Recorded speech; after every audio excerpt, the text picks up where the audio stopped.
Bismillahirrahmanirrahim.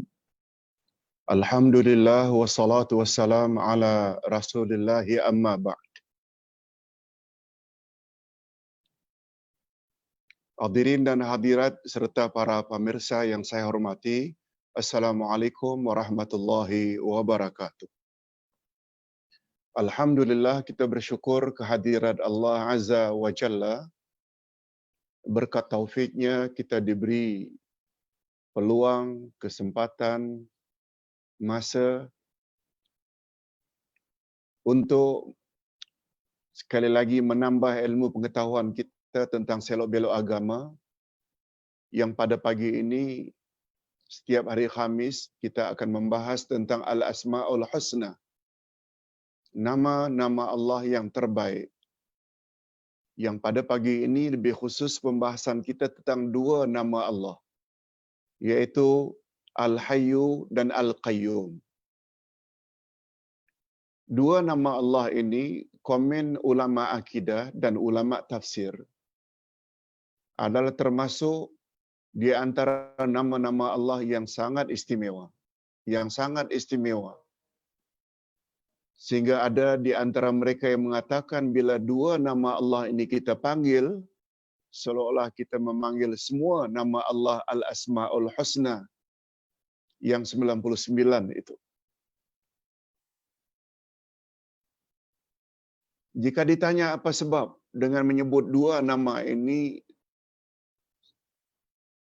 sama seperti kita menyebut semua nama Allah Al-Asma'ul Husna, kita akan bahas nanti insya-Allah. Tetapi sebagaimana biasa, karena nama-nama Allah adalah tauqifiyah. Apa makna tauqifiyah? Dari kata waqaf. Waqaf maknanya berhenti. Tauqifiyah maknanya terhenti.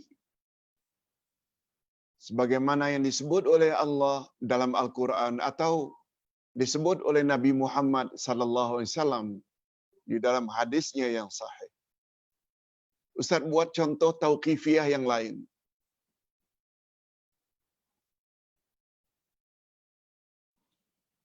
Walaupun Al-Quranul Karim diturunkan ayat pertama adalah 5 ayat pertama surat Al-Alaq, Iqra bismi rabbikal ladzi khalaq. Itu surah yang pertama. Surah yang terakhir pula atau ayat yang terakhir, ayat 3 dari surat Al-Maidah. Tapi mengapa di dalam Al-Quranul Karim justru Al-Fatihah disebut dahulu, diikuti dengan Al-Baqarah, diikuti dengan Ali Imran, diikuti dengan An-Nisa, second last Al-Falaq, dan ayat atau surah yang terakhir An-Nas. Atas dasar apa urutan itu dalam Al-Quran? Lagi-lagi dipanggil tauqifiyah, yakni terhenti sebagaimana yang Allah kehendaki. Jadi urutan ayat-ayat Quran di dalam, begitu juga surah-surah dalam Al-Quran, tidak sebagaimana urutan turunnya Al-Quran. Iqra, 5 ayat pertama justru diletak atau terletak pada juz 30. Ayat terakhir menjelang wafatnya baginda, justru ayat 3 dari surat Al-Maidah. Penetapan itu adalah atas kehendak Allah yang dipanggil dengan tauqifiyah, terhenti sebagaimana yang dikehendaki oleh Allah. Sebab urutan cerita dalam Al-Quran, kronologisnya, jalan ceritanya berurutan, berkesinambungan. Itu sebabnya adalah makruh bila kita membaca dalam ayat atau surah lazim dalam salat. Bila terbalik, makruh hukumnya. Walaupun salatnya sah. Umpamanya kita baca Alam Nashrah dulu, rakaat kedua ad-duha. Itu bercanggah dengan urutan dalam Al-Quran. Sepatutnya sepatutnya ad-duha dulu, baru alam nasyrah. Umpamanya baca qul a'udzu birabbin nas dulu, baru kemudiannya qul a'udzu birabbil falaq. Dia tidak ikut urutan. Satnya salah, salatnya sah, salatnya sah, tapi makruh. Contoh lain tauqifiyah. Ibadat dalam Islam ada dua jenis. Pertama namanya ibadat khas atau ibadat mahdhah. Ada namanya ibadat mutlak atau ibadat ammah.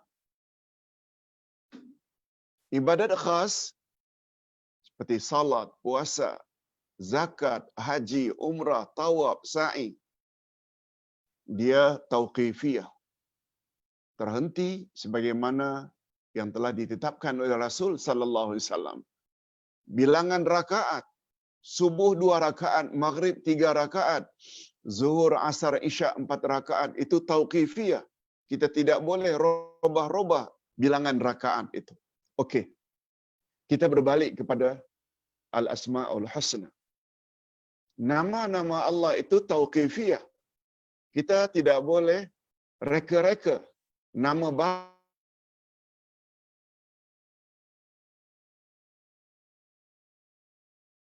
masih belajar dulu, ada tak dalilnya dari Quran atau sunnah Nabi yang sahih tentang nama tersebut? Kalau ada, itulah dia Al-Asma'ul Husna. Kalau tidak ada, jangan sekali-kali katakan itu adalah nama-nama Allah. Ini yang dimaksudkan dengan tauqifiyah. Adapun tentang nama Allah Al-Hayyu dan Al-Qayyum, confirm terdapat di dalam Al-Quran dan di dalam hadis-hadis Nabi yang sahih. Dalam surah Al-Baqarah ayat yang paling istimewa, yaitu ayatul kursi, Allah dah sebut dua nama Allah ini, yaitu A'udzubillahi minasyaitonirrajim. Allahu la ilaha illa huwal hayyul qayyum.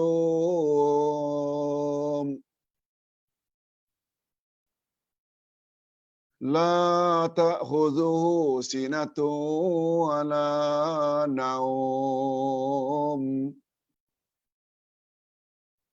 Allah, tidak ada Tuhan yang berhak disembah melainkan Dia yang hidup kekal, Al-Hayyu, lagi terus menerus mengurus makhluknya, Al-Qayyum. Dia tidak mengantuk dan Dia tidak tidur. Tertera nama bagi Allah Al-Hayyu dan Al-Qayyum. Ayat lain Allah sebut wa'anatil wujuh lil hayyil qayyum wa qad khaba man hamala zulma. Dan tunduklah semua muka dengan merendah diri kepada Tuhan yang hidup kekal lagi senantiasa mengurus makhluknya, dan sesungguhnya telah merugilah orang-orang yang melakukan kezaliman. Lagi-lagi disebut nama Allah Al-Hayyu dan Al-Qayyum. Jadi confirm Al-Hayyu Al-Qayyum confirm adalah nama Allah. Ini belum lagi kita bercakap tentang hadis-hadis Nabi sallallahu alaihi wasallam. Sangat banyak. Malah kata setengah ulama, di antara panggilan Allah yang dipanggil oleh Nabi ketika berdoa sangat banyak, Ya Hayyu Ya Qayyum. Ya Hayyu Ya Qayyum. Apalagi tadi kita dah sebut, bila disebut saja dua nama itu, seolah-olah kita telah menyebut semua Al-Asma'ul Husna. Nanti pembahasannya kemudian. Mengapa di dalam dua nama itu tersirat semua nama Allah? Lihat tu menunjukkan betapa agungnya nama Allah Al-Hayyu dan Al-Qayyum. Okey, sekarang kita berpindah kepada makna Al-Hayyu, makna Al-Qayyum. Syekh Abdul Rahman As-Sa'di berkata, nama Allah Al-Hayyu yang artinya Maha Hidup. Maksudnya Allah mempunyai kehidupan yang sempurna, beza dengan kehidupan kita. Allah berhidup tidak dimulai dengan kematian, dan hidupnya Allah tidak berakhir dengan kematian. Beza dengan hidup kita. Hidup manusia bermula dari tiada, iaitu mati, dan setelah ada kita akan tiada atau mati atau binasa.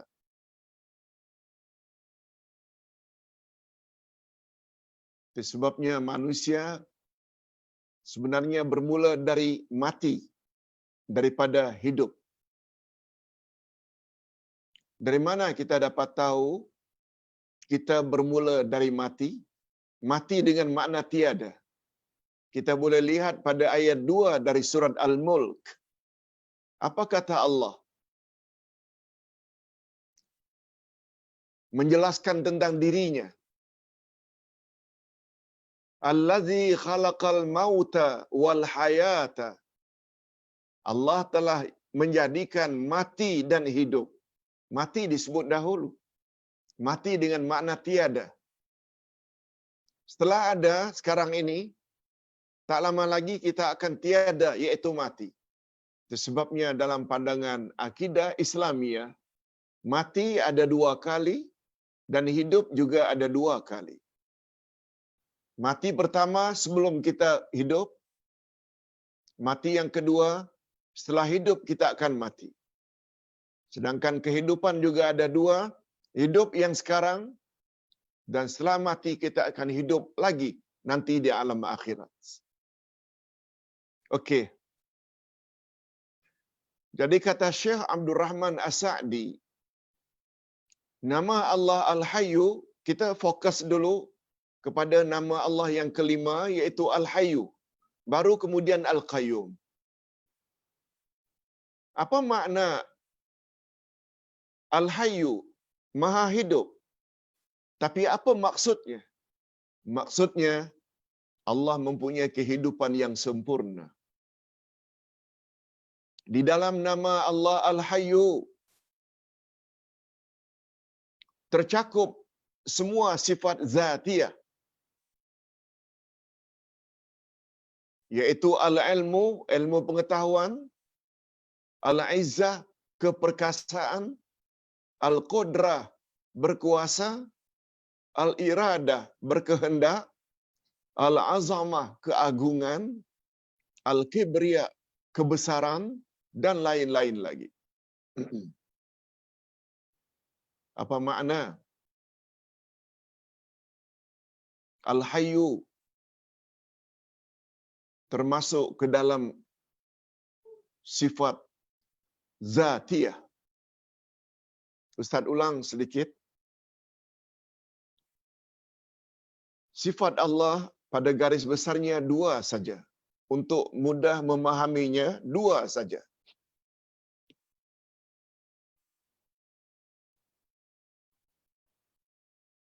Yaitu subutiyah dan salbiyah. Subutiyah maknanya sifat kesempurnaan. Salbiyah menafikan dari Allah sifat kekurangan. Sifat subutiyah adalah lebih banyak daripada salbiyah. Ustaz buat contoh. Qul huwallahu ahad. Itu subutiyah, sifat kesempurnaan, bahawa Allah itu esa. Allahu samad, sifat kesempurnaan, bahawa Allah adalah sumber segala nikmat. Itu subutiyah. Lam yalid wa lam yulad, Allah tidak beranak dan tidak diperanakkan. Ini salbiyah, menafikan dari Allah segala sifat kekurangan. Walam yakul lahu kufuwan ahad. Allah tak serupa dengan satu apapun juga. Ini lagi-lagi salbiah. Maknanya menafikan daripada Allah segala penyerupaan. Contoh lain. Allahu la ilaha illa huwal hayyul qayyum. Maha hidup, mengurus makhluk terus-menerus. Kedua-dua nama Allah ini namanya subutiyah. La ta'khuzuhu sinatun wala naum. Allah tidak ngantuk dan Allah tidak tidur. Ini namanya salbiyah. Allah menafikan dari dirinya sifat ngantuk dan sifat tidur. Okey, sekarang kita fokus kepada subutiyah, sifat kesempurnaan Allah. Sifat kesempurnaan pula terbagi dua. Bila sifat kesempurnaan itu senantiasa ada pada zat Allah, senantiasa ada pada zat Allah, dia dipanggil subutiyah zatiyah. Tidak pernah renggang sifat tersebut dengan zat Allah. Contohnya, Allah Maha Hidup. Maknanya, hidupnya Allah senantiasa.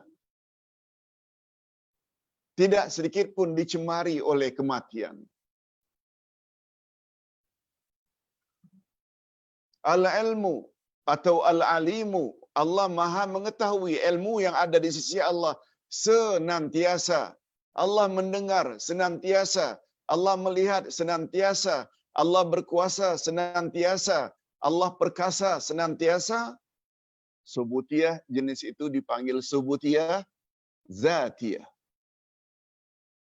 Tapi bila sifat kesempurnaan itu tergantung pada kehendak Allah, maka dia dipanggil subutiyah fi'liyah. Allah mencipta, betul? Itu sifat kesempurnaan, tapi Allah mencipta sesuai dengan kehendaknya. Memberi rezeki, sifat kesempurnaan, tapi Allah memberi rezeki sesuai dengan kehendaknya. Allah menghidupkan, Allah mematikan. Semuanya itu ada kaitan dengan kehendak Allah. Nah, yang jenis itu dipanggil subutiyah zatiyah. Maaf, subutiyah fi'liyah bila berkaitan dengan kehendak. Okey, Al-Hayyu ini dia termasuk ke dalam subutiyah zatiyah. Maha hidup. Untuk memudahkan pemahaman kita, senang saja. Manusia juga berkata-kata, bercakap. Manusia melihat, manusia mendengar. Manusia berkehendak.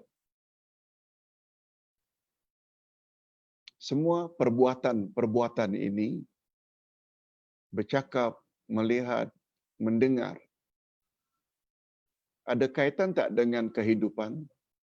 Ada kaitan tak dengan kehidupan atau sifat hidup pada seseorang? Ada kaitan tak? Ada. Dan sangat erat. Buktinya, manusia bila berakhir kehidupannya, dia mati. Betul tak?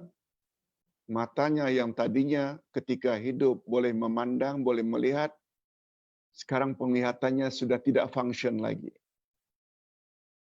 Sebelum dia mati, dia boleh bercakap. Bila sudah mati, dia tidak boleh bercakap. Selagi hidup, dia boleh mendengar. Bagi orang yang boleh mendengar. Tapi bila mati, dia tidak boleh mendengar lagi. Walaupun telinganya tak rosak.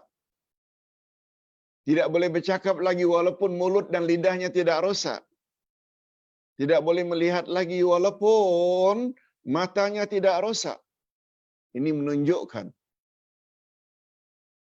sifat-sifat melihat, mendengar, berkata-kata, berkuasa, perkasa, semuanya sangat tertakluk pada kehidupan. Itu sebabnya di dalam nama Allah Al-Hayyu tersirat di dalamnya semua sifat-sifat zatiyah. Mungkin cara itu lebih mudah untuk kita mengingat.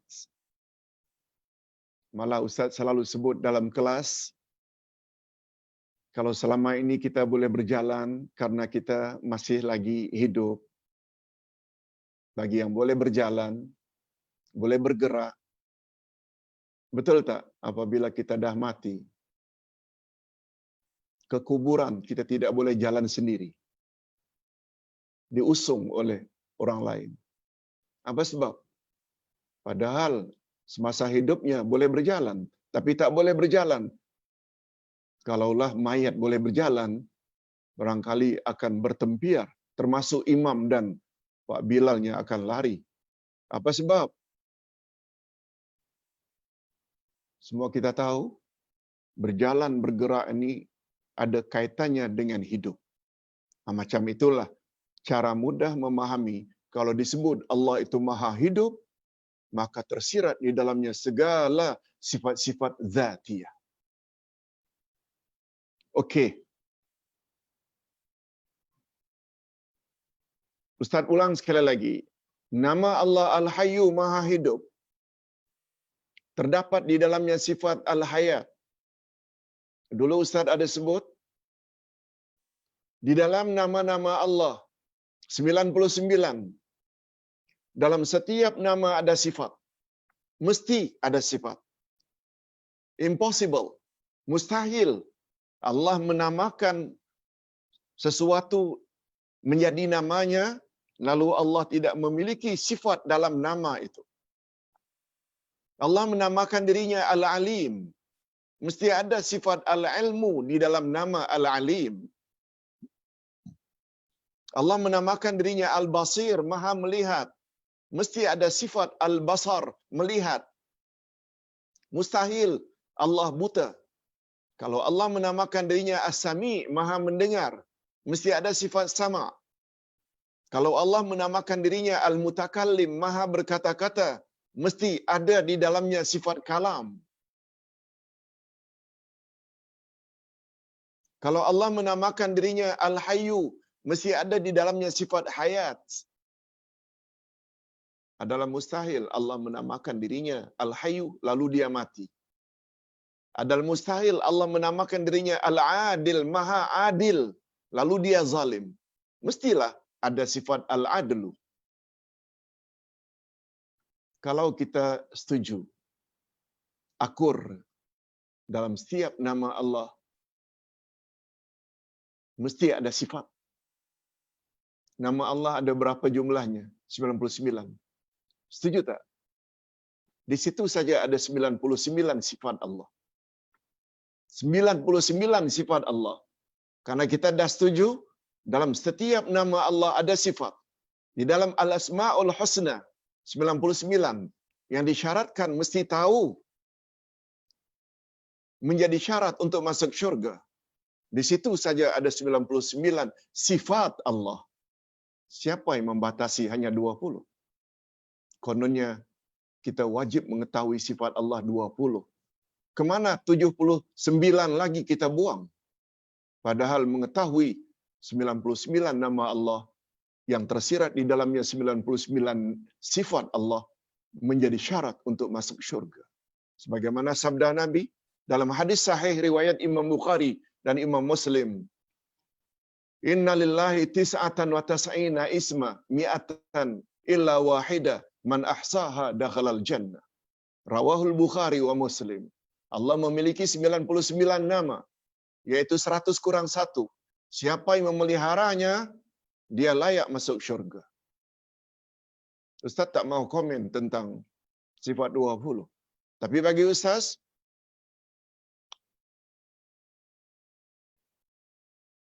salah. Siapa yang menetapkan sifat Allah yang wajib kita ketahui hanya 20? Siapa yang tetapkan itu? Bukan dari Nabi dan bukan dari sahabat. Bukan dari salafus saleh. Nah, sila jawabannya. Sila cari jawabannya. Tapi yang pasti, kalau 99 jadi syarat nama Allah kita ketahui, mesti ada di dalam minda kita 99 sifat Allah di situ saja. Allahu Akbar. Itu sebabnya dari masa ke semasa kita mesti tambah ilmu. Jangan terlalu ta'assub dengan guru kita. Guru saya cakap 20. Nabi cakap pula 99 nama Allah. Yang di dalamnya ada 99 pula sifat Allah. Hadirin dan hadirat rahimakumullah. Ilmu yang sebenarnya adalah apa yang ada dalam Quran dan apa yang ada di dalam hadis Nabi sallallahu alaihi wasallam. Okey. Sekarang kita berpindah kepada Al-Qayyum. Kalau Al-Hayyu macam itu, sebut Al-Hayyu saja tersirat di dalamnya sifat-sifat kesempurnaan subutiyah, zatiyah. Nah, Al-Qayyum pula lain. Walaupun sama-sama subutiyah, sifat kesempurnaan, tentang dalilnya kita dah baca tadi di atas. Antara lain Ayatul Kursi. Al-Qayyum maknanya, menurut bahasa perkataan Al-Qayyum, diambil dari lafaz Al-Qiyam. Al-Qiyam maknanya berdiri. Itu sebabnya ada Qiyamul Lail.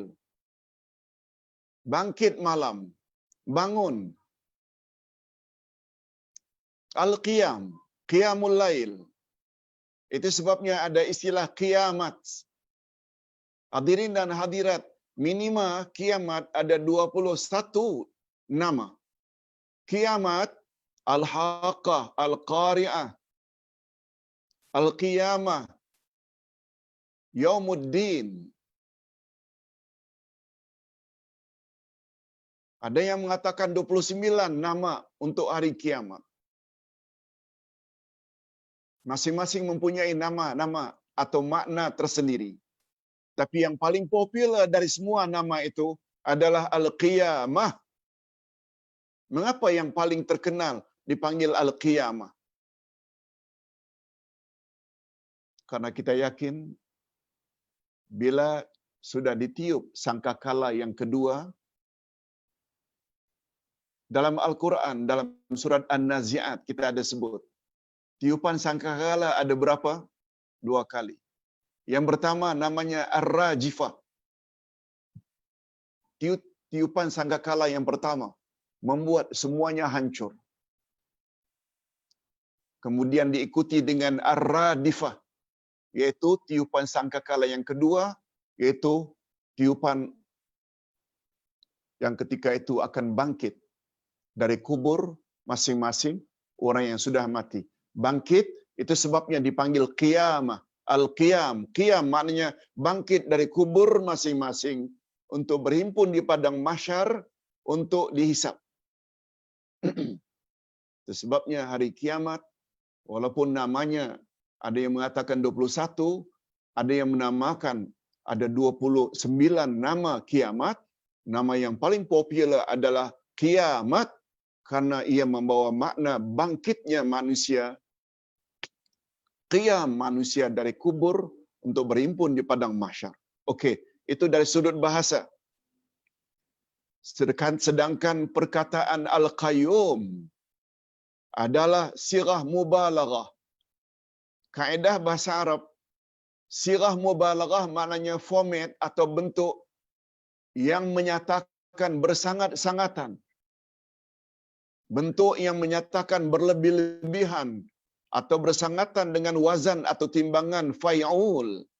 Qayyum. Sifat yang terdapat di dalamnya adalah Al-Qayyum. Sifat yang terdapat di dalam nama Allah Al-Qayyum, sifatnya qiyamuhu binafsi. Qiyamuhu binafsi. Berdiri dengan sendirinya. Itu literal translation. Qiyamuhu, berdirinya Allah, binafsihi, dengan dirinya sendiri. Itu sebabnya zaman-zaman dahulu kita belajar Al-Qayyum itu nama Allah, sedangkan sifat yang ada di dalam Al-Qayyum, qiyamuhu binafsi, kita terjemahkan secara literal, Allah berdiri dengan sendirinya. Yang barangkali untuk anak-anak muda zaman ini, mereka agak bingung, mengapa Allah dikatakan berdiri dengan sendirinya? Sebab itu terjemahan klasik. Oleh sebab itu agar mudah difahami, makna Al-Qayyum ia dapat juga diartikan dengan Allah Maha mengurus makhluknya. Maha mengurus makhluknya terus menerus tanpa henti. Allah mengurus makhluknya terus menerus tanpa henti. Tak pernah rehat. Itu sebabnya Al-Qayyum, untuk mudah difahami, Allah Subhanahu Wa Taala tak pernah berhenti mengurus makhluknya. Bulan, bintang, planet, manusia, binatang, tumbuh-tumbuhan, semua Allah yang urus. Itu sebabnya maka Al-Qayyum menurut terjemahan klasik, Allah berdiri dengan sendirinya dengan makna Allah mengurus makhluknya terus-menerus tanpa henti. Okey. Nah sekarang kita berpindah kepada ciri-ciri Al-Qayyum. Ciri-ciri qayyumiyah Allah. Berdiri sendirinya Allah, mengurus terus-menerus makhluk yang dilakukan oleh Allah. Apa maksudnya? Apa ciri-cirinya? Apa tanda-tandanya? Di dalam nama Allah Al-Qayyum terdapat beberapa ciri-ciri yang tidak akan terdapat pada selain Allah. Tak ada ciri-ciri itu pada selain Allah. Antaranya ialah pertama sekali Allah mengurus makhluknya dengan sendirinya, dengan sendiriannya, secara mutlak, sejak azali dan untuk selama-lamanya. Dan tidak berhajat. Allah tidak berhajat. Dia, yakni Allah, tidak berhajat atau tidak memerlukan kepada sesiapa pun. Ini menunjukkan betapa sempurna kuasanya Allah. Oh, kalau ada yang tanya, tapi mengapa Allah perlukan kepada malaikat Israel untuk cabut nyawa orang? Mengapa Allah perlu? Mengapa Allah perlu kepada Mukar wa Nakir untuk bertanya jenazah? Mengapa Allah perlu Mikail untuk menurunkan hujan? Mengapa Allah perlu kepada Israfil untuk tiup sangkakala? Jangan gunakan istilah perlu. Allah sebenarnya tidak perlu. Cuma wujudnya makhluk-makhluk itu melaksanakan dengan taat perintah Allah. Dia membawa makna tersirat betapa hebatnya Allah, betapa agungnya Allah. Berbeza dengan manusia. Manusia sebagai MB umpamanya, yang berada di Johor, dia tidak boleh urus 8 daerah lainnya. Ada namanya Keluang, ada namanya Batu Pahat, ada namanya Segamat. Dia ada DO atau ADO. PM tak dapat melaksanakan sendiri. Wilayah persekutuan ada wakilnya. Karena apa? Karena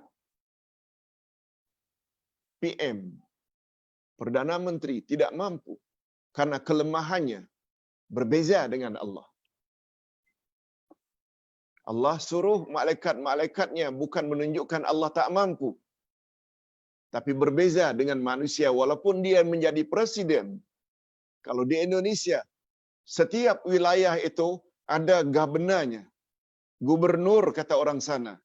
Karena presiden tak mampu untuk mengurus 30 lebih provinsi di Indonesia dengan sendirinya. Dia perlu pada pembantu-pembantunya yang dipanggil dengan gubernur atau governor. Berbeza dengan Allah. Jangan kita sampai punya pandangan macam itu. Karena Allah Subhanahu wa taala semua kita tahu cara bekerjanya Allah luar biasa. Sebagaimana ayat sebelum akhir surat Yasin, innama amruhu idza arada syai'an ay yaqula lahu kun fayakun. Allah apabila menghendaki sesuatu, dia cukup mengatakan jadilah, maka jadilah pada saat itu juga tanpa memerlukan senggang waktu. Adapun firman Allah, Allah telah janjikan, Allah telah jadikan langit dan bumi dalam 6 hari. Dalam 6 hari. Ini ada tafsirannya. Bukan menunjukkan kelemahan Allah, tidak boleh mencipta langit dan bumi dalam sekelip mata, bukan. Itu sebabnya perlu kepada tafsir yang dipanggil dengan terjemah maknawiyah. Sebab Allah mencipta langit dan bumi dalam 6 masa atau 6 hari membawa makna tersirat bahawa sudah menjadi sunnatullah, sudah menjadi ketetapan Allah. Allah mahu bila buat sesuatu hendaklah step by step, berangsur-angsur. Tak buat Twin Tower, KLCC, apa saja bangunan. Betul tak? Step pertama mesti kokoh kot piling dulu. Kemudian baru tiang, kemudian baru dinding, kemudian baru atap, kemudian baru shieling. Step by step. Dia membawa makna itu. Sebabnya Al-Quran tak boleh kita terjemahkan secara harfiah.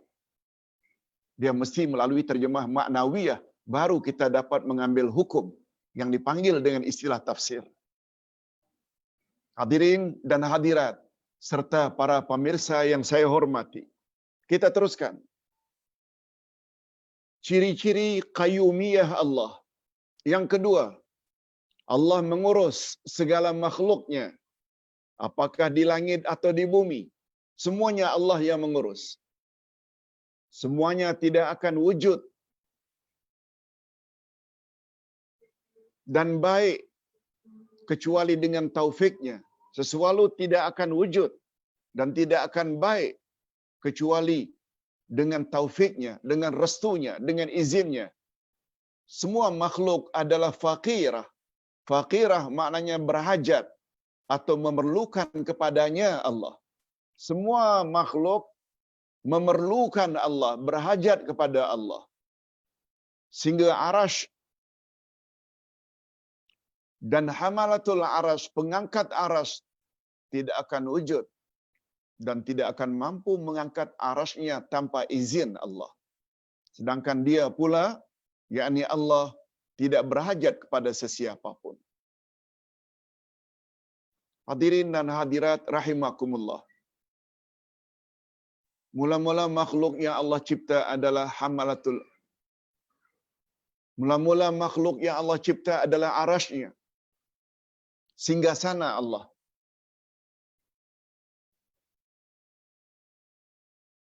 Allah bersemayam di atas arash. Arash itu di langit, kata Nabi. Yang luarnya, yang luasnya luar biasa. Setelah mencipta arash, Allah mencipta pula malaikat-malaikat yang dipanggil hamalatul arash. Hamalatul arash maknanya malaikat-malaikat pengangkat arash. Bilangannya 8. Hamalatul arash. Yang besarnya luar biasa. Digambarkan oleh Nabi. Di antara telinganya ke ujung bahunya, itu perjalanan 700 tahun perjalanan. Dari telinganya malaikat hamalatul arash ke ujung bahunya 700 tahun perjalanan. Bukan 700 tahun atau 700 bulan, 700 minggu, bukan. 700 tahun perjalanan. Bayangkan bagaimana besarnya malaikat hamalatul arash setiap satu. Allah Subhanahu wa taala cipta 8 malaikat pengangkat arash. Ketika malaikat pengangkat arash disuruh agar mengangkat arash Allah, yang di atasnya Allah bersemayam, malaikat mengaku tidak mampu untuk mengangkatnya. Lalu Allah Subhanahu wa taala suruh malaikat pengangkat arash tersebut supaya membaca la haula wala quwata illa billah. Tidak ada daya kami, tidak ada kekuatan kami kecuali dengan izin Allah, kecuali dengan taufik Allah, kecuali dengan kehendak Allah. Dengan membaca itu, baru malaikat hamalatul arash dapat mengangkat arash Allah, tempat Allah bersemayam. Lihat, bayangkan betapa agungnya Allah Azza wa Jalla. Kisah ini boleh kita dapat di dalam kitab Al-Wabil oleh Imam Ibnul Qayyim yang menyebut tentang 100 faedah zikrullah. Antara lain zikrullah untuk diberi oleh Allah tenaga banyak-banyak dalam hidup membaca la haula wala quwata illa billah. Wallahu a'lam. Itu tentang hamalatul arsh.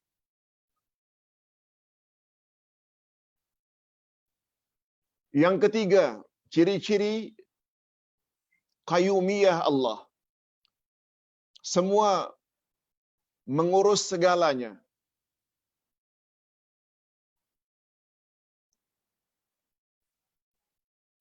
Dia mengurus segala-galanya. Allah maksudnya, Allah, yakni dia, Allah mengurus segala-galanya. Minta maaf kalau ayatnya ini draft saja sebelum kitab ini dicetak.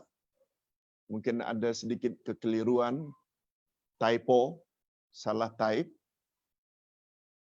Allah mengurus segala-galanya, apakah makhluk atas, yaitu malaikat, langit, makhluk bawah, dan segala makhluk yang terdapat di antara langit dan bumi. Dialah yang mengurusnya. Dialah Allah yang memberi mereka rezeki. Dialah yang memeliharanya dalam semua waktu dan keadaan. Ini yang kita sebut Allah mengurus terus-menerus tanpa henti. Nasib semua makhluk, hatta malaikat, jin, manusia, binatang, semuanya tertakluk pada kehendak Allah. Yang keempat, ciri-ciri qayyumiyah Allah. Di dalam nama Allah Al-Qayyum, tersimpul di dalamnya segala sifat Allah yang subutiyah fi'liyah. Nah, ini dia.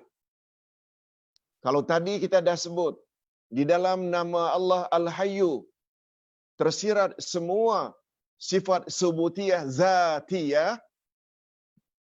Itu sebabnya mengetahui, melihat, mendengar, berkata-kata sangat tergantung kepada sifat hidup sebagaimana yang kita jelaskan tadi. Tetapi Al-Qayyumnya Allah ini tersirat di dalamnya segala sifat-sifat subutiyah fi'liyah, yakni ada kaitan dengan kehendak Allah. Seperti umpamanya subutiyah fi'liyah al-khalq, penciptaan. Allah punya sifat maha pencipta. Itu subutiyah fi'liyah. Dia ada kaitannya dengan Al-Qayyum. Allah memberi rezeki kepada siapa yang dikehendaki. Al-In'am, memberi nikmat. Al-Ihya, menghidupkan. Al-Imatah, mematikan. Semua itu sangat tertakluk dengan qayyumiyah Allah.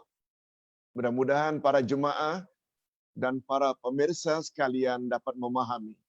Itu sebabnya bila disebut Al-Hayyu Al-Qayyum, seolah-olah kita dah sebut semua nama Allah Al-Asma'ul Husna, sebab di dalam 99 nama Allah, dia terbagi dua saja. Ada subutiyah yang zatiyah, ada yang subutiyah fi'liyah. Bila disebut Al-Hayyu, semua subutiyah zatiyah tercakup di dalamnya. Bila disebut Al-Qayyum, tersirat di dalamnya semua sifat subutiyah fi'liyah. Mudah-mudahan dapat difahami. Okey. Nah sekarang kita bahas pula apa hikmahnya bila disebut secara bergandengan. Itu sebabnya dua nama Allah ini kita jelaskan serentak. Serentak. InsyaAllah kita juga usahakan ke depan, jika memungkinkan, dua nama Allah atau tiga nama Allah kita sebut dalam satu pertemuan. Jika nama-nama itu punya hubungan antara satu sama lain. Kalau tidak salah, minggu hadapan kita akan sebut tiga nama Allah. Al-Malik, Al-Malik, Al-Malik. Itu semua nama Allah dari akar kata yang sama. InsyaAllah. Okey. Nah, bila disebut secara bergandingan, dua nama Allah, Al-Hayyu dan Al-Qayyum, selalu disebut oleh Allah di dalam Al-Quran. Dan selalu disebut oleh Nabi Muhammad sallallahu alaihi wasallam di dalam hadis secara bergandingan. Di antara contohnya, kita ulang sekali lagi ayat 255 dari surat Al-Baqarah yang dipanggil dengan Ayatul Kursi. Allahu la ilaha illa huwal hayyul qayyum. La ta'khudhuhu sinatun wa la naum. Allah, tidak ada Tuhan yang berhak disembah melainkan Dia, yang hidup kekal lagi terus-menerus mengurus makhluknya, tidak mengantuk dan tidak tidur. Yang kedua, sebagai contoh, dua nama Allah ini disebut bergandingan. Sebagaimana sabda Nabi sallallahu alaihi wasallam. Coba dengar baik-baik. Man qala astaghfirullahal azim alladzi la ilaha illa huwal hayyul qayyum wa atubu ilaih. Ghufira lahu wa in kana farra minaz zuhuf. Barang siapa membaca astaghfirullahal azim hingga akhir, yang artinya aku mohon ampun kepada Allah yang Maha Agung. Tiada Tuhan yang berhak disembah melainkan Dia, yang Maha Hidup, lagi Maha mengurus makhluk terus-menerus tanpa henti. Dan aku bertobat kepadanya. Bila itu dibaca, niscaya Allah mengampuninya walaupun dia pernah lari dari medan pertempuran. Walaupun dia pernah lari dari medan peperangan atau pertempuran. Hadis riwayat Abu Daud, dan hadis ini dinilai sahih oleh Syekh Nasaruddin Albani.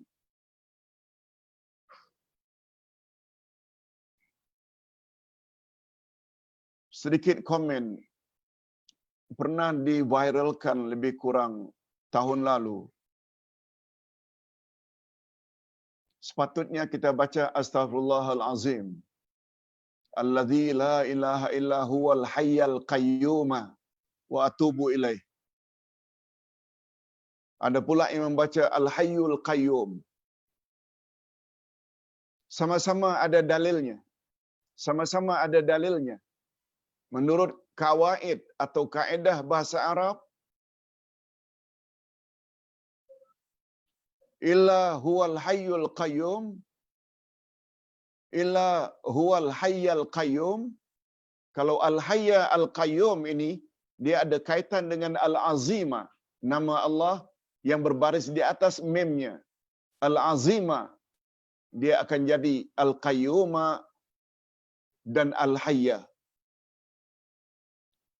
Tapi walau bagaimana, bila dua cara membaca itu kita bandingkan, maka bacaan illa huwal hayyul qayyum dengan baris depannya al-hayyu dan al-qayyumu, mim baris depan, itu adalah lebih kuat.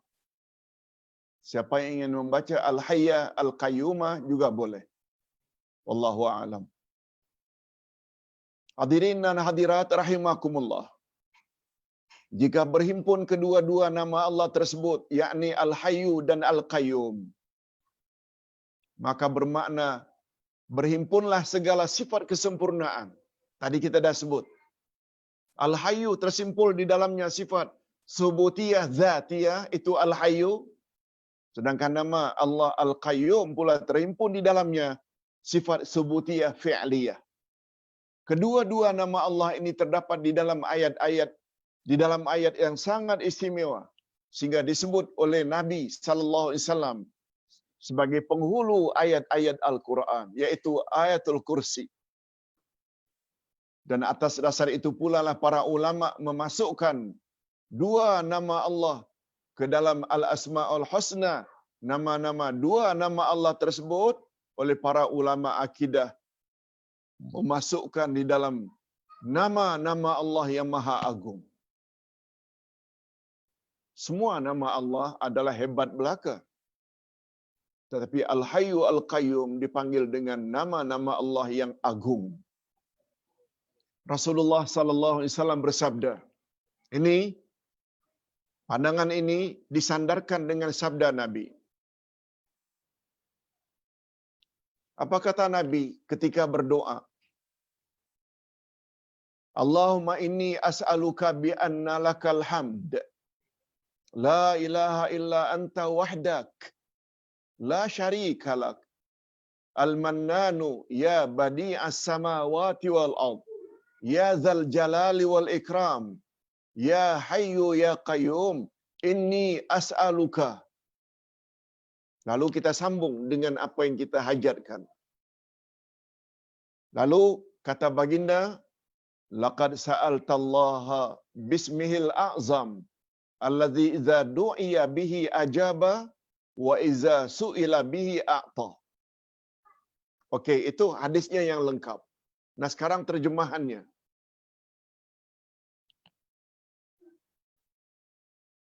Sabda Nabi dalam bentuk doa, wahai Allah, sesungguhnya aku memohon kepadamu, sesungguhnya bagimu segala puji-pujian.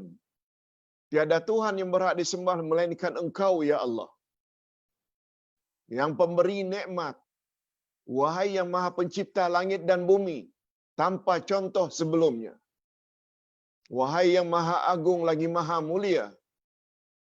Wahai yang maha hidup lagi maha mengurus makhluk terus menerus tanpa henti.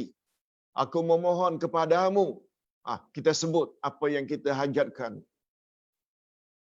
Tahun depan anakku akan ikuti SPM. Suamiku sedang pergi ke luar negara untuk urusan bisnesnya. Anakku sedang hamil yang akan melahirkan anak insya-Allah 2 bulan lagi. Sebut apa yang dia hajatkan. Tapi setelah kita sebut tadi itu, lalu apa komen Nabi bila orang doa macam itu? Dia sebut hajat, tapi disebut dulu yang ini. Ustaz ulang sekali lagi. Allahumma inni as'aluka bi anna lakal hamd. La ilaha illa anta wahdak. La syarika lak. Al-mannan. Ya badi'as samawati wal ard. Ya dzal jalali wal ikram. Ya hayyu ya qayyum. Inni as'aluka. Kita sambunglah walaupun dalam bahasa kita.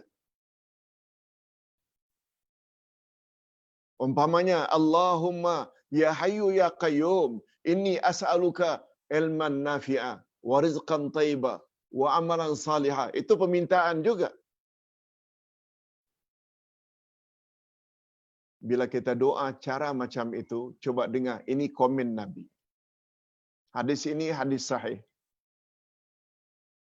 Laqad sa'altallaha bismihil a'zam idza du'iya bihi alladhi idza du'iya bihi ajaba wa idza su'ila bihi a'ta. Apa kata Nabi? Sesungguhnya engkau bila baca macam itu, bila doa cara macam itu, sesungguhnya engkau telah memohon pada Allah dengan namanya yang maha agung. Yang jika dia, yakni Allah, dipohon dengan nama itu, niscaya doamu dikabulkannya. Dan jika dia diminta dengan menyebut doa macam itu, namanya, niscaya permintaanmu akan diberinya, akan dikabulkannya. Hadis riwayat An-Nasa'i. Dan hadis ini dinilai sahih.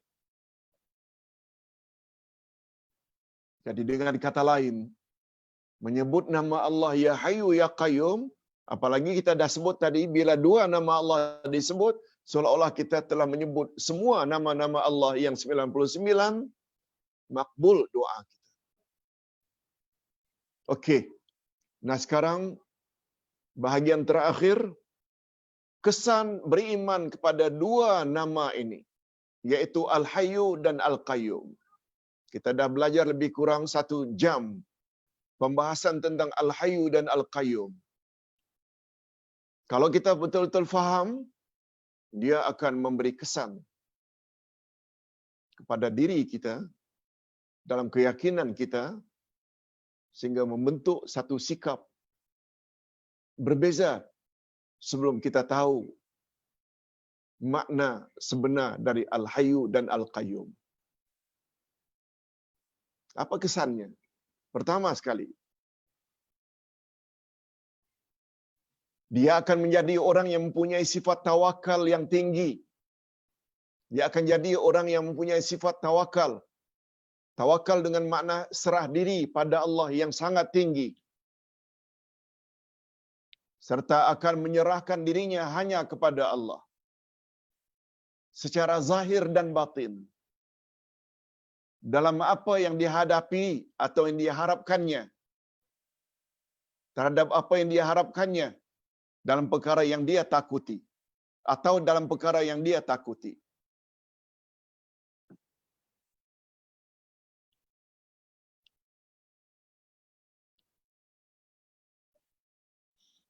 Itu sebabnya takutnya kita kepada COVID-19, Corona ini, biar berpada-padalah.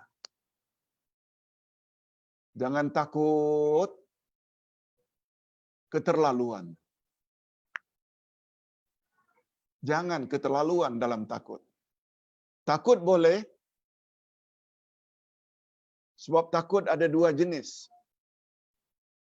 Ada namanya takut fitrah. Takut fitrah boleh.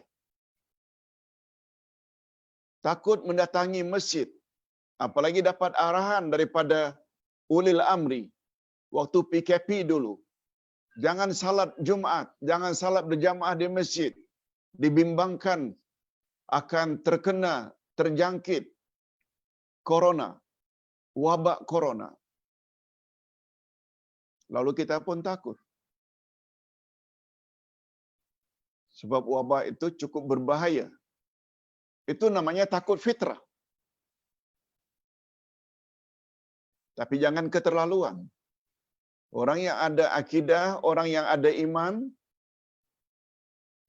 mereka akan takut pada tempatnya.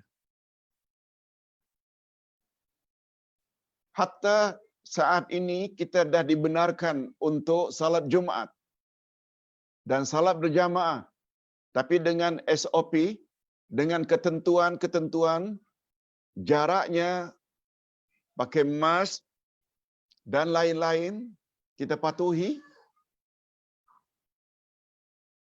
Jangan kita paksakan sangat. Andai kata sudah cukup batasnya, umpamanya tidak boleh lebih daripada 200 orang, lalu tidak dibenarkan masuk, kita reda saja, dan jangan anggap itu dosa. Nah, apalagi orang yang sudah umurnya sangat lanjut.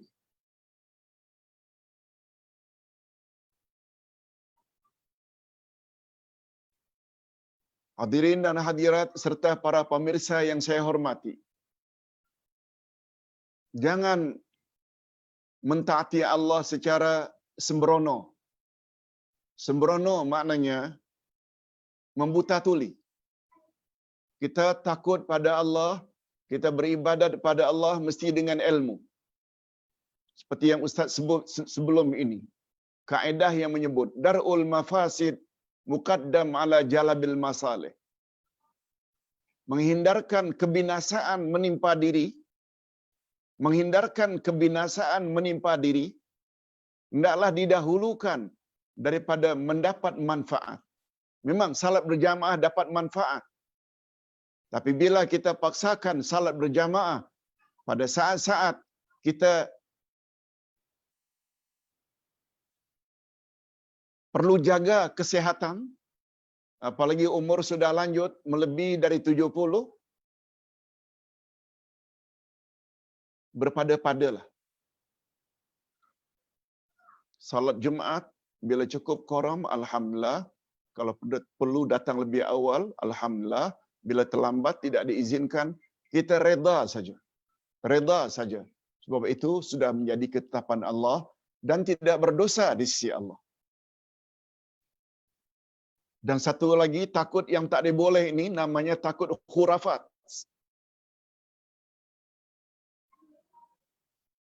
Umpamanya takut mengikuti interview, kebetulan dapat giliran angka 13. Giliran yang ke-13. Dapat turn number 13. Akhirnya balik. Saya takutlah sebab angka itu angka tak elok. Nanti jangan-jangan. Itu namanya takut khurafat. Takut ketika hamil. Karena suami beritahu bahawa dia telah bunuh monyet atau ular. Lalu dia terkejut. Lalu terus saja dihantui perasaan takut. Jangan-jangan nanti anak yang lahir ini berbulu seperti monyet. Itu namanya kenan. Ini namanya semua takut khurafat. Takut keluar rumah karena kebetulan begitu hendak keluar bersin. Orang tua-tua kata jangan, nanti kamu akan aksiden, kamu akan dapat musibah. Menghubung kaitkan suatu musibah dengan sesuatu perkara, itu namanya khurafat, takut khurafat. Tapi takut fitrah boleh. Takut mendekati harimau, takut mendekati ular. Sebab fitrahnya, ular akan mematuk. Harimau beruang akan mengoyak. Takut macam itu namanya takut fitrah. Sila baca buku Ustaz dalam bab akidah yang disebut dengan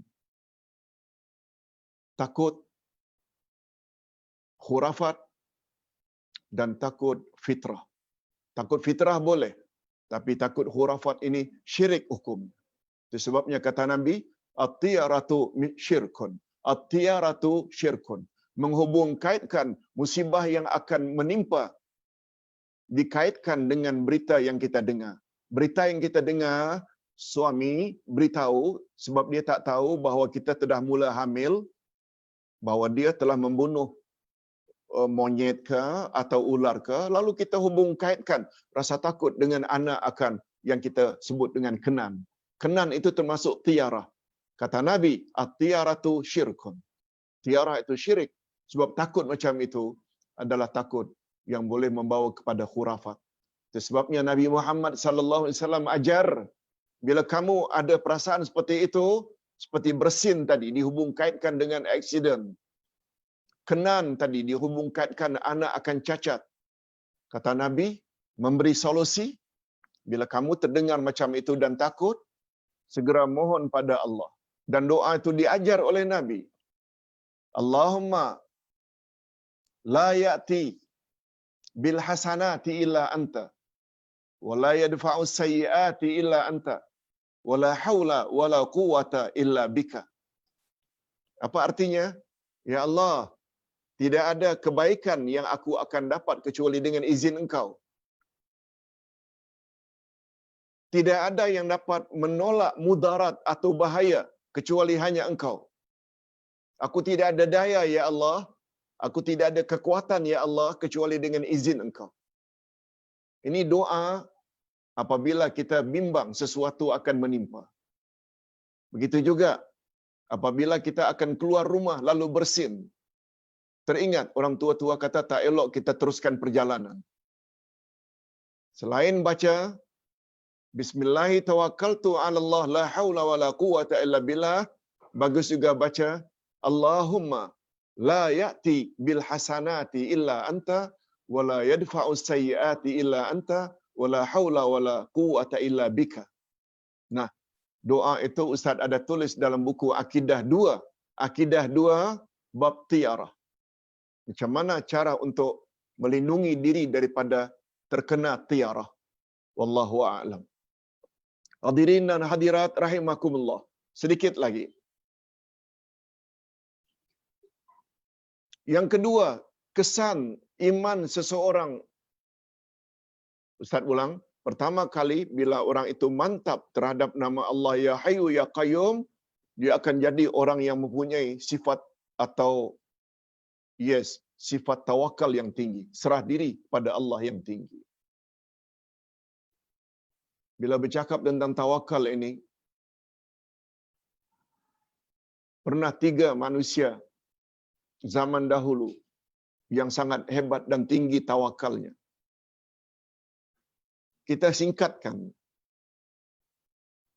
Nabi Ibrahim diarahkan oleh Allah supaya membawa istrinya Hajar dan anaknya yang baru lahir dari Palestin menuju ke Mekah yang ketika itu hanya padang pasir. Sampai di Mekah, tanpa manusia, tanpa rumah, kecuali sekedarnya kemah, tanpa bekalan, Allah arahkan Nabi Ibrahim supaya tinggalkan Hajar dan Ismail anaknya yang kecil itu, supaya balik lagi ke Palestin.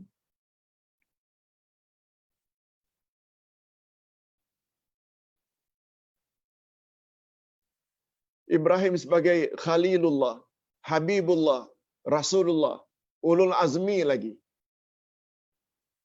berkata sami'na wa ata'na. Aku dengar ya Allah dan aku patuhi. Hajar ditinggal bersama baby. Hajar bertanya, "Ya Ibrahim, engkau akan tinggalkan kami berdua di tempat seperti ini? Tak ada manusia, tidak ada tempat berlindung, tidak ada perbekalan yang cukup." Nabi Ibrahim hanya menjawab, maaf, Nabi Ibrahim hanya diam, tidak menjawab. Sebab ketika itu bertembung di antara cinta Allah dengan cinta keluarga. Ada dalam hal ini, cinta Allah hendaklah didahulukan daripada cinta keluarga.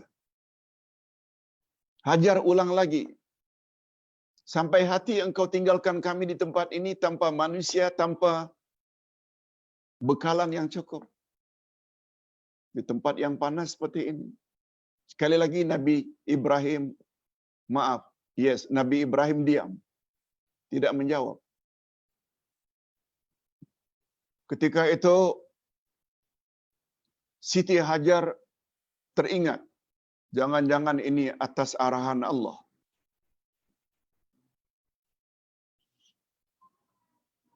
Lalu Hajar bertanya, "Allahu amaraka bihadza?" Apakah Allah yang suruh engkau berbuat demikian? Tinggalkan kami di tempat ini?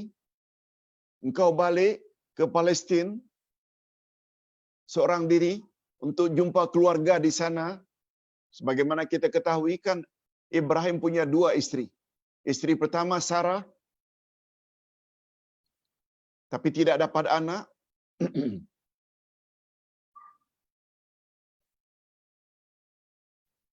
Melalui Hajar dapat anak.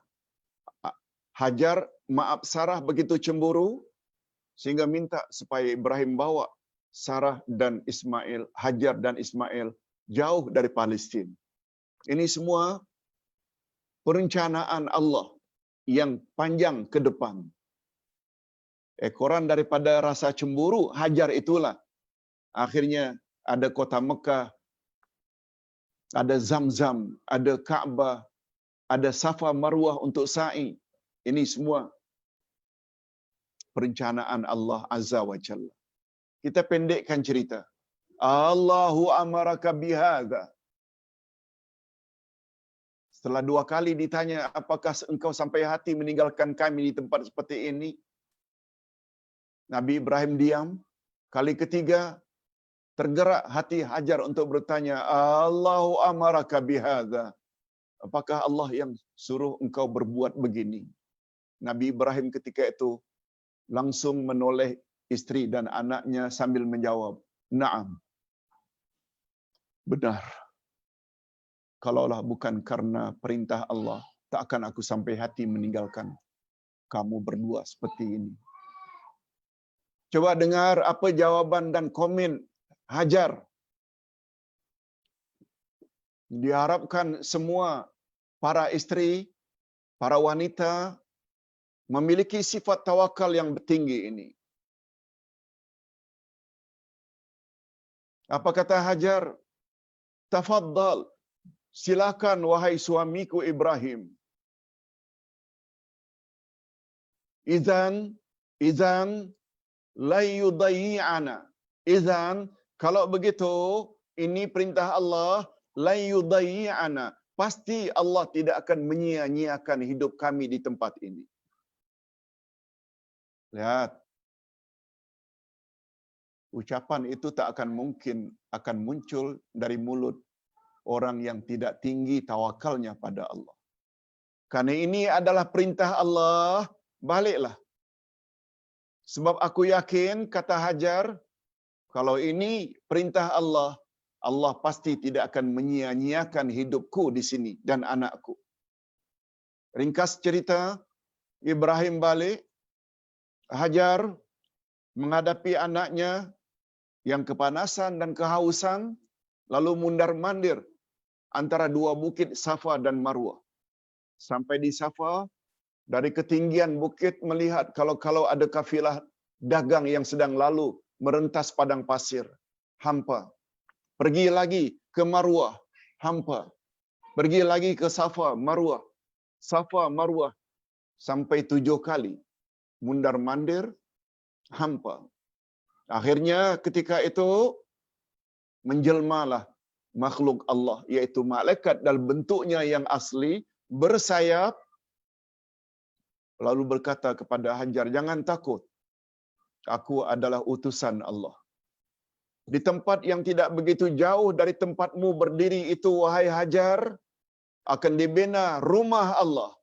Dan yang membinanya adalah suamimu dan bersama anak dalam gendonganmu itu, yaitu Ismail. Itu sebabnya Kaabah dibina oleh Ibrahim bersama Ismail. Begitulah kisahnya.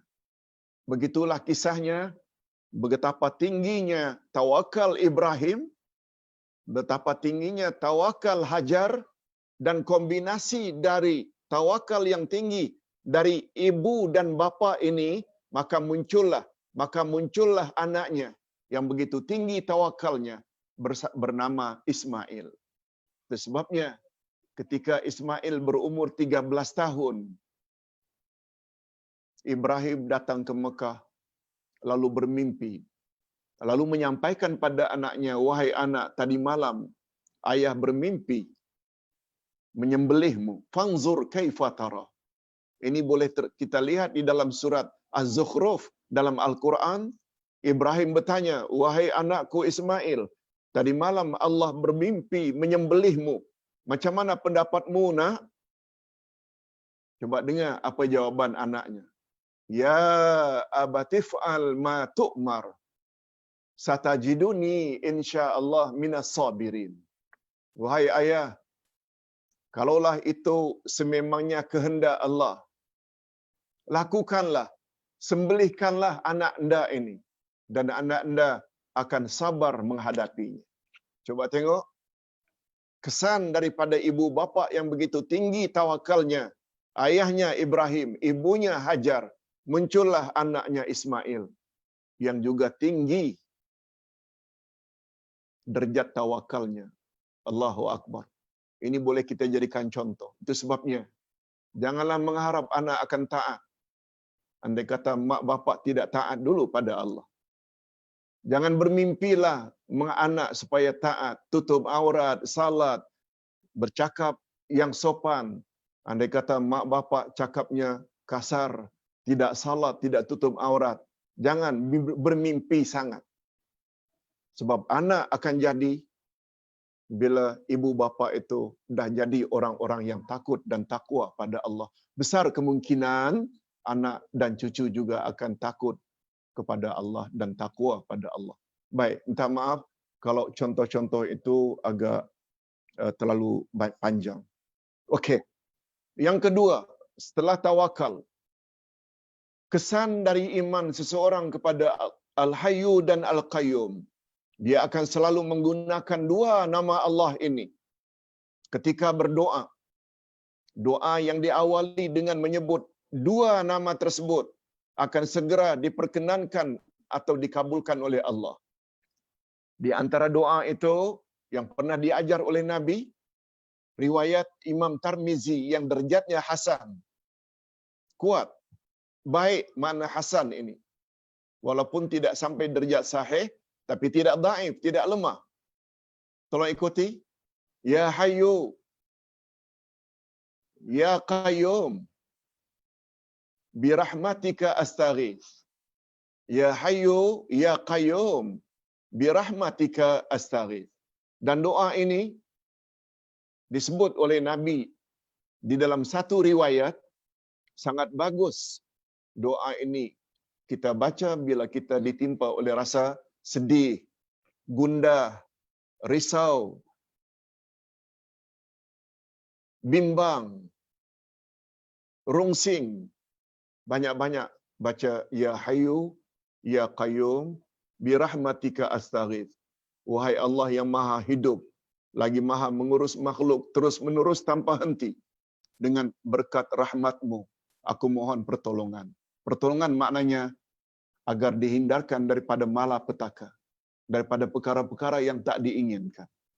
Doa ini sangat berguna jika kita memohon agar dihindar daripada rasa sedih, gundah dan lain-lain. Begitu menurut Nabi sallallahu alaihi wasallam. Mudah-mudahan apa yang kita sampaikan pada pagi ini ada jugalah manfaatnya dan